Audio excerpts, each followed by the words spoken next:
Autre exemple de rénovation que l'on a fait dans le mandat, c'était une ambition municipale, c'est continuer la rénovation du quartier de résidence, avec ici le quartier musicien que l'on a amorcé en 2021 avec une belle concertation citoyenne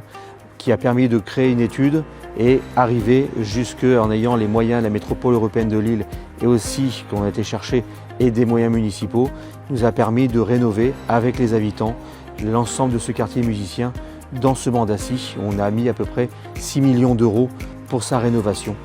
avec bien sûr la prise en compte de l'ensemble des demandes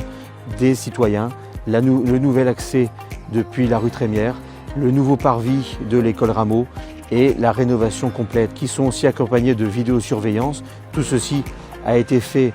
après la réhabilitation des bâtiments Villogia.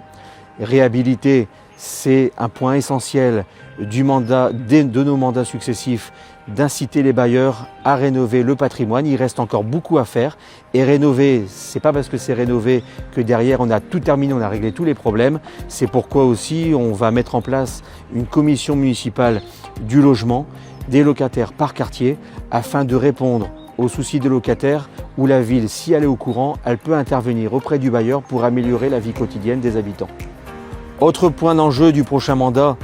avec la réhabilitation du secteur terroir par le bailleur qui va enfin démarrer, après aussi que la ville est intervenue pour démarrer cette réhabilitation. Nous allons avec les habitants penser pendant cette réhabilitation la rénovation des espaces publics, aires de jeu, plateaux sportifs du secteur terroir Trémière afin de rénover dans le courant du prochain mandat l'ensemble de ce secteur.